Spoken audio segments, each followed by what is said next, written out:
of Hunter, that's now Moscow, $3.4 million that he took from the wife of the ex-mayor of Moscow.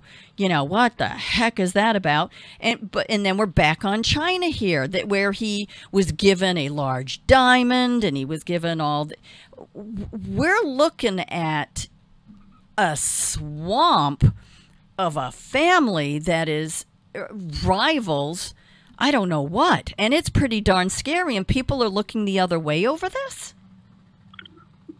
Well, but we're not, and you know, one of the key things about your radio program is you're breaking through the 93% of the media that ignores this stuff and giving people what's really going on, and so that's the important thing about what you do. Let me just go make this clear. Hunter Biden has not millions, but at least $1 billion in a China investment deal. Mm-hmm. What does that mean? Very simple. Those exact investments that we've been talking about. Hunter Biden's the one is in a company. He's on the board of directors of a company and gets paid a lot of money to be on that board to have those deals go through. So he's facilitating the very investment in those Chinese slave trading companies as we're trying to get rid of. And he's getting paid handsomely for it. And oh, by the way, the only reason Hunter Biden brings absolutely no skills to the table. Correct. The only skill he brings to the table. I mean, the guy's he got drummed out of the Navy for drugs.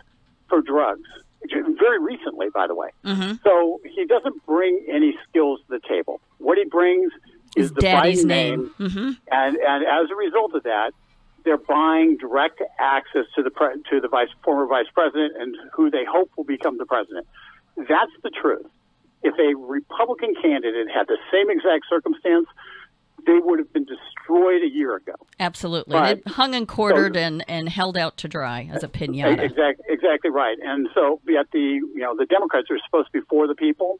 That's no longer the case. If you ever believed that to be true in the past, it's no longer the case. The Democrats are now the party of exporting your jobs and exporting your freedom and exploiting foreign peoples to the disadvantage of the United States of America, and oh, by the way, putting money into a foreign government that is, in fact, building military and has a larger navy than we have right now, with the sole intent of beating the United States of America at war. So that is what Hunter Biden is facilitating. That's what he's getting paid for. That's what his dad is allowing to occur, and may or may not be profiting himself from. It is very, very simple. A vote for Joe Biden, is a vote for our president to be owned by China. Moscow, China, and Iran, and Ukraine, and Iran, because of the Iran deal. And so this is a real stark choice. You either want America first, you want the rest of the world before America. And we just can't have that.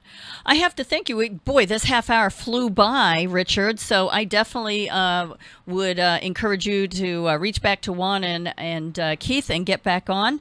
This is absolutely brilliant. And hopefully I can get you on my show as well, because I'd like to really get more people to hear about this and understand it. So again, we have Richard Manning. He is the president of the Americans for Limited Government. And he is saying going to divestchinanow.org. Reach out and find out how we can stop our retirement and pensions being invested into China, which is the direct path to communism. Thank you, Richard, so much. God bless, and hope I talk with you again soon. Absolutely. Anytime you need me, just give me a call. Absolutely. Thank you very much, and I appreciate being on your air. We appreciate it, too. Thank you so much. So there you have it. We have finished up the first hour of the Daily Review with Keith Hansen. And